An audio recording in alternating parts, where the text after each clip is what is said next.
Good afternoon, Guardians. My name is The Black Link, and today we've got some pretty exciting news for you.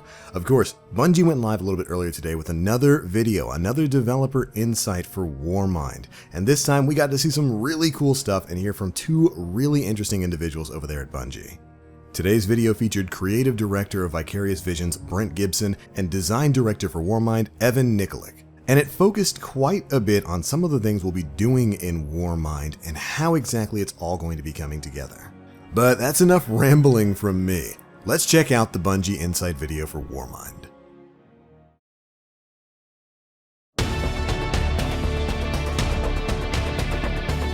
Warmind is the start of the new conversation. It's a step forward in the direction we want to start taking Destiny. We want content that brings us back and makes us want to play more. And so we knew that campaign was something that we needed to have nice and tight, but it was the new activities that we added to the destination that was much more important.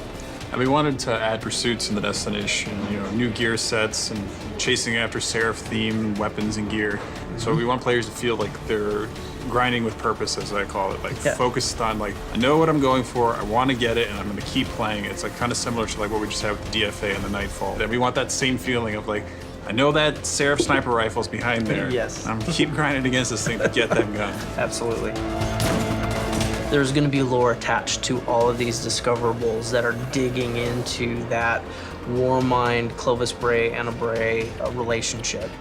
You explore the glaciers, you're in the Clovis Bray facility. Yeah, and the Warmind is, sitting up high, but then, we have activities that run you through the tunnels that the Hive have dug out, and you come out into Hellas Basin, and then you see the skybox, you see the Rasputin pyramid, and it's just such an evocative thing of I want to find out what is there. Diversity inside of this destination is out of control. Yeah, huge scalloped walls of ice, but then big open expanses when you're on the top of the surface. There's a really cool dichotomy between all the spaces. Well, one of the things that we wanted to do was bring back the big boss fight, and so we built the destination in a way that teases and ramps up to that big fight. Destination always had in mind the Wormgod and the XOL. It started with Rasputin, and then I think the next step after that was who are we fighting? Formidable foe. Formidable foe, yeah. Yep. And Vivi definitely is all about the big bosses. And really wanted to bring a big boss in. And no matter how crazy you thought and it was the marriage of these two and making them coexist in a cohesive manner. Another thing that came out from the playtest was the new relic we're actually putting in. You get the opportunity to actually wield a weapon of Rasputin's own design. And it's this javelin we call the Valkyrie that is a really deadly long-range weapon, but yet it's super powerful if you decide to use it in melee up front. So we have all new campaigns to start out with. We've added new adventures, new quests, new exotics for players to find, and we have the new Escalation Protocol activity that we're adding. So we're encouraging players to stick around, play the destination, explore it, uncover secrets, and learn more about Rasputin and the Bray family.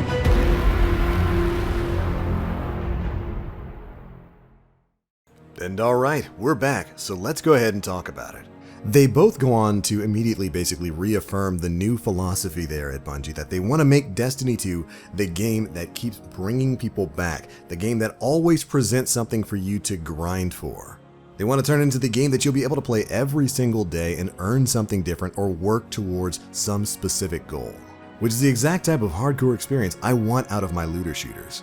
And they go on to say that because of this change in philosophy, they really wanted to focus on making an engaging story mode with engaging villains, but they also wanted to put a lot of focus on in-game activities that were worth players' time. And of course, we know in this they're referring to the upcoming horde-based Hive Escalation Protocol mode, which of course pits you against 7 waves of increasingly difficult Hive that has its own weapons and armor stuff tied to it that you'll be grinding for. They go on to reference the DFA and how everybody was grinding for that. They want more of that in the game, basically. They want to have all kinds of different activities, especially stuff like this Hive Escalation Protocol and PvP with the ranked playlists and the unique rewards that are going to be tied to that. They want you to have stuff that you can shoot for, that you can focus on and grind for, tied to a lot of the in-game modes. And again, that is something that is exactly what I've wanted to see coming out of this. Now we also get some really great clips in here. We get a fantastic first shot of Nokris, the forgotten herald of Oryx, who is going to serve as one of the primary antagonists of Warmind. So we get a couple of awesome clips of Nokris and presumably the strike that he's going to take a part in, with a Guardian utilizing the newly upgraded Suros Regime that's coming back with Warmind. And just based on the short clip that we're seeing there, it looks like the Suros itself might be utilizing the old spinning up perk, where the longer you hold that trigger, the faster the rate of fire becomes. We have gotten at least one quick sneak peek at the perk page for the Suros, and on that picture it does look like it's retaining the abilities it had back in the Age of Triumph with Rise of Iron, where you could select either spinning up for the faster rate of fire as you hold down the trigger, or focus fire for that slowed rate of fire but increased damage per bullet. So it definitely looks like the Suros Regime that you remember.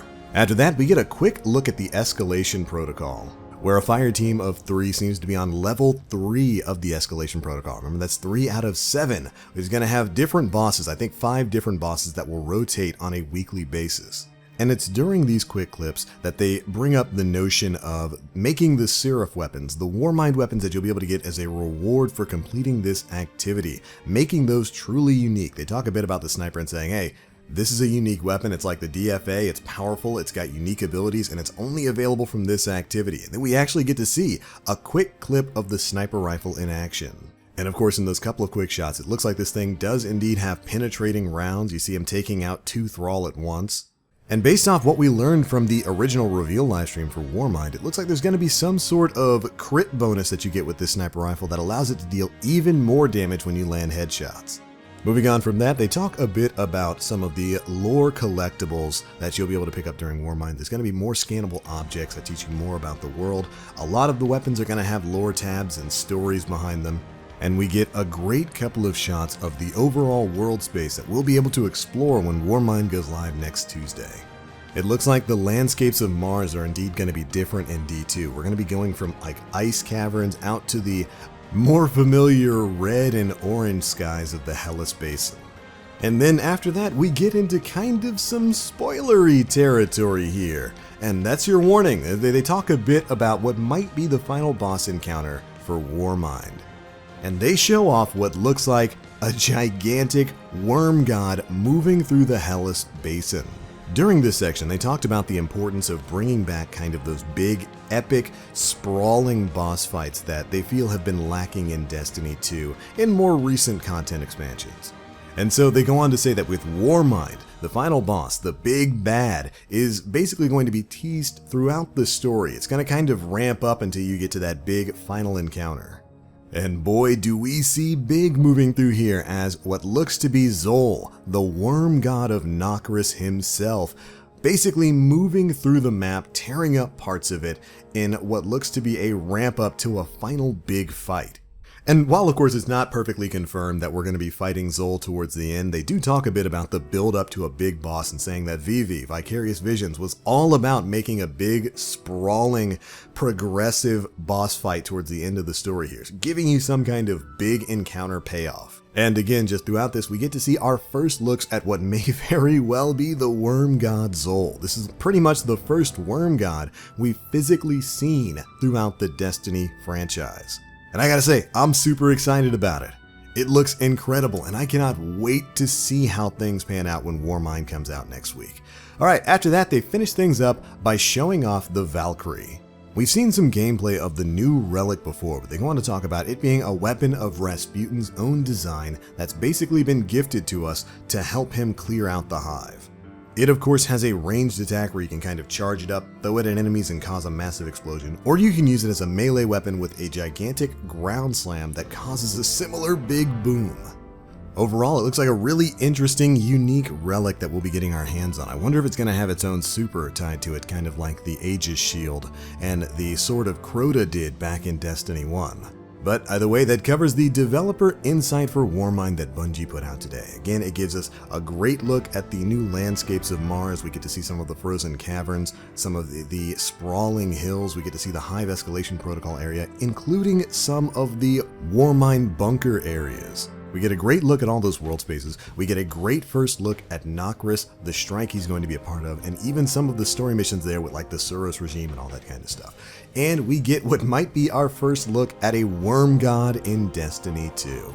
Overall, a lot of really good stuff that's got me super excited about Warmind. And I cannot wait to learn more. But alright, that's going to be it for this one, Guardians. What are your thoughts on Warmind? Be sure to let us know down in the comment section below. And if you enjoyed the video, feel free to drop a like, make sure you subscribe, and hit that notification bell to stay up to date with all the latest Destiny 2 news. That's going to be it for this one, Guardians. Thanks so much for watching. As always, I'm the Black Link. You Guardians, stay frosty.